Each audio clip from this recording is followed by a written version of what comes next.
The Audi SQ5 TDI is a wolf's in sheep's clothing. I think they're a bit understated. I mean, you won't really know they're fast until it passes you, and then you realise it's got 4 exhausts. And it won't make much of a noise whilst doing that as well, because this thing is a diesel. It's like a silent assassin. However, in the used car market in the UK, these are a bit of a bargain now. £17,000 for a decent example. So this is your sign to buy one. I'm Max Tavani, and welcome to Driven Plus.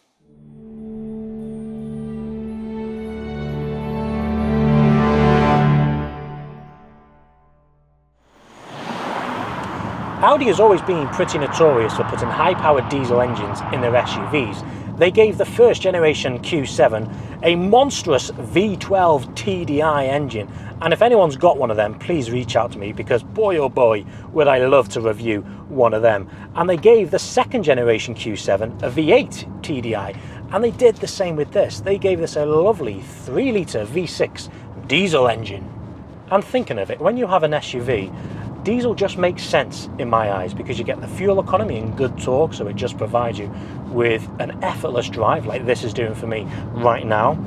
And it's all well and good having a fast, high-powered V8 SUV, but let's be honest, most people are put off by the running cost of those things, whereas with a fast diesel SUV, you kind of get everything in one.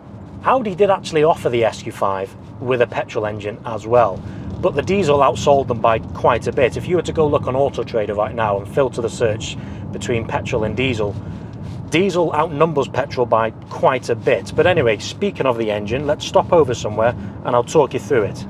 Under the bonnet of the SQ5, it's a 3-litre V6 TDI engine. This pushes out 306 horsepower and 650 Newton meters of torque. Good for towing, as I would say. Now, this is the same engine found in the A6 and A7 from the same era. This is limited to a top speed of 155 miles per hour, and Audi say it would do a 0 to 60 time of 5.1 seconds. So let's put it to the test. So I am expecting a decent launch from this car. Quattro grip and diesel torque. Now, it has just rained a little bit, so here's a good test for the Quattro system. On your screen now are the stats and figures on this car, so pause your screen if you would like to look into them. So this car does not have a launch control, so what we're going to do is put the gearbox in S, turn the traction control half off, and put the drive select in, go on, where are you? In dynamic. Okay, there we go. Let's see what we're going to get. Good torque there and good grip. And there is 60. 5.31 seconds. Slightly slower than what Audi state. So let's go for run number 2. Here we go. Ooh, does make a nice noise, to be fair. And there's 60. What's that? 5.4 seconds. So it's pretty consistent, to be fair. Well, that's what it stacks up against. And let's check out today's sponsor of the video.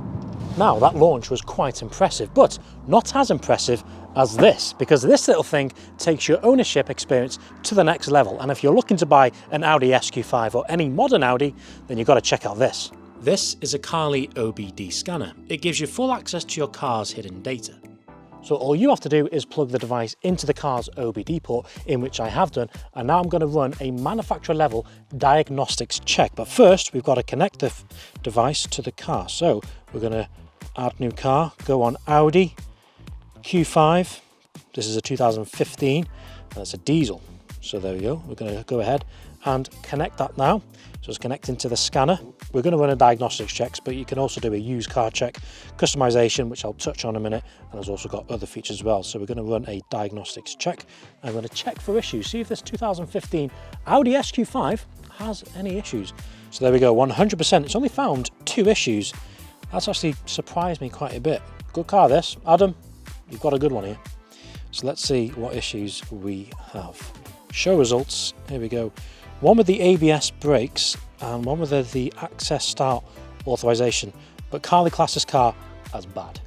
So it last occurred at 143,000 kilometers. If you convert that into miles, it'll tell you. So since 2014, new cars must be equipped with a TPMS, so maybe there's an issue with the TPMS sensor there. And if we go back, let's have a look at the other issue. That's to do with the access start authorization. That's to do with the engine. Anyway, now the good thing is, we're going to clear these issues now. Now, after you've cleared it, you can then set Carly to send you a reminder in 2 or 3 days to send you a reminder to come and check to see if those codes are still coming up. And then if they are, you can then send this to the mechanic, and then you already know what to tell the mechanic because you already know what the issue is. So no, I do not want it to remind me in 3 days because I will stop my car. So let's see what coding possibilities we've got. Okay, so we've got a few different options here, a lot to be fair, but one thing I'm particularly interested in is to do with the mirror folding. So at the minute, when you lock the car, the mirrors don't fold in, but you can turn it on so they do fold in, which is quite a nice feature. And that is a feature I've actually done on my M1 Ti, but we're not going to code anything today. But Carly is fantastic, especially to have it. It's like your own little mechanic in a phone. And what's even better is you can benefit from a Driven Plus discount. I'll put the link in the description below. If you click on that, it'll send you to Carly's website. Use the code DRIVEN and it will give you a 15% discount. But anyway, let's crack on with the video. Now, when it comes to the interior of the SQ5, I don't think it's aged too badly. I mean, this is a 2016 model. I would only say the thing that has aged slightly is the infotainment system and the way it works as well. It's not touchscreen, but it's controlled via this control panel down here. And yeah, that feels a bit dated now. But that's the only thing that is. I mean, the build quality of this car is really good. Everything just feels really solid. I mean, that's Audi for you. It's brilliant. Use of materials is very good, all this brushed aluminium. I think Audi do a good job of combining comfort, luxury and sport into the cabins. And you've got this flat bottom steering wheel as well with the SQ5 emblem on there, and you get the grey dials as well, which also say SQ5. And the sound system in this car is phenomenal. Bang & Olufsen. It's really, really good. It's got a big sub in the boot as well, and you can definitely feel that. And these seats, they're not overly sporty, but they're like diamond cross-stitch SQ5 kind of embossed. No sunroof, however, a sunroof would be nice in this car. You get hill descent control. Here's your gear stick. 2 cup holders are there. And what's the glove box like?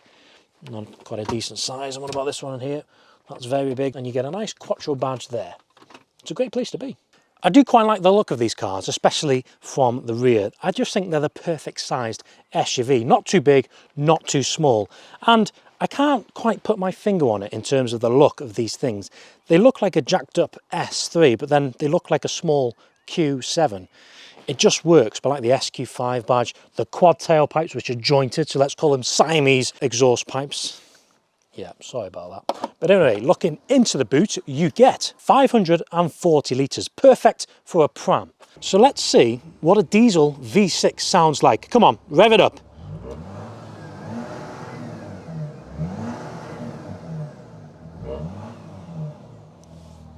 Mildly disappointing, but let's see what it sounds like from the inside on the road. So, although the soundtrack of this car is a tad disappointing from the outside, when we come to the inside, it's a different story. Audi have pumped fake noise through the in-car speaker systems, which is not rare in the automotive world, but it does provide you with a nice deep grunt. See, that's not so bad. I mean, who cares about noise when you're returning almost 40 miles per gallon?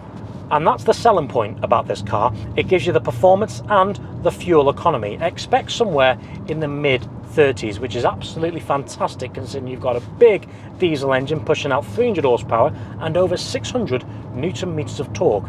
This car quite literally gives you everything. And say you've had enough just pottering about and trying to claim good fuel economy. The good thing is when we put the car in dynamic mode, which it already is now, and just tap down on the gearbox, so we're in S now, and you plant your right foot to the floor, you get this almighty burst of torque and horsepower. And I tell you what, this thing shifts. And you've got to remember, it's a big car as well, but the pickup and it's a fast car, this. It soon gets to the national speed limit and slightly beyond as well, but we won't go into detail. Now, because this is an S model, you do have some different driving modes to choose from. Efficiency, good for this car because it is a diesel. Comfort, auto, dynamic, and individual. Now, we're just going to configure individual here at the minute, and it does give you some nice different choices. You can change the engine and gearbox from auto or comfort or dynamic. Let's put it in dynamic. You can change the steering from either comfort, auto, or dynamic again. Let's put that in dynamic. And there's a good one. You can change the sport differential, either comfort auto or dynamic. I'm pretty sure they give you all the same options here. So let's put that in dynamic as well, and you can change the engine sound. Yes, same options again. So now we've got the whole car in dynamic. So does it change it? Well, let's find out. Feels tighter there, to be fair, when putting your foot down. The initial pickup is good, but let's see what the steering feel is like. So we've got some nice set of corners coming up here, and we're just going to put the gearbox in manual mode at the minute, so in third gear. It's about the torque band for that. Feels good, to be fair. Doesn't feel like a big heavy SUV. That's because it kind of isn't. This car weighs 2 tons. That's 500 kilos lighter than the new M5, by the way. And it picks up lovely. Love that V6 engine. And you can hear the tone coming through, and you pull out the bend, and because you've got that diesel engine, effortless in the way it pulls because you've got that torque. Now, when you compare the Audi SQ5 against other cars in its class, now here we're talking about cars from around the 2016 era. So you have the BMW X3 35D and the Mercedes GLC 350D. Which one do I think is better? I think the better buy is the car I'm sat in, the Audi SQ5. I think it's the better looking. You're getting an S badge, unlike its competitors, so you feel somewhat better about yourself. And I think Audi build quality is just better than those cars. So if anyone thinks I'm BMW biased, have that one. And before this review a few days ago, I was on Auto Trader, and I was just looking because I was curious to see what they were at in the used car market. So a relatively low mileage one you can pick up for around £17,000, and that's an absolute steal. I mean, it's comfortable, it's practical, it's spacious, it gives you good fuel economy, it gives you good seating position, it's fast, fit the kids in, gives you a decent enough noise. What more could you want? Now, the SQ5 uses the same chassis you get in a regular Q5, but it's just lowered and stiffened, which is what you expect because you're paying for an S badge, remember. But you can spec the SQ5 with adaptive dampers as well. So if you're in the market for one, I suppose that's quite a nice feature to look out for. And the gearbox isn't so bad either. I mean, just at smooth changes and just potting along on a country road like here, it's brilliant. You can hardly notice the changes. It's an 8-speed Tiptronic gearbox. It means it's a torque converter, basically. But when we put the car in S, this is where sometimes it doesn't really know what to do. So in 5th gear, so we're just going to put our foot down. It'll kick down, changes fast. But say we wanted to keep it in 4th there and put our foot down, it'll change down. So it's a little bit annoying. Sometimes it doesn't know what the driver wants to do. It's kind of second guessing, but you put your foot down, it's quick to respond, goes through the torque band really nicely. But I think considering you've got the gearbox in sport, you'd probably want it to hold the gears a little bit longer than it should. So if you're thinking of buying one, do it, because I think you might have bought one of the best all-rounders on the market, sub 20k right now. So let me know what you think of the Audi SQ5 in the comments below. Do you think a diesel engine suits an S car? I certainly think it does, especially in SUV form. But I'd like to say a huge thanks to Adam for letting me get a review on this car today. And for anyone watching and thinking, you know what, I'd like Max to get a video on my car, get in touch with me and we can produce a video like we have done today. But anyway, guys, thank you for watching. Please leave a like on the video and subscribe to the channel. Thanks, guys. We'll see you soon. Bye-bye.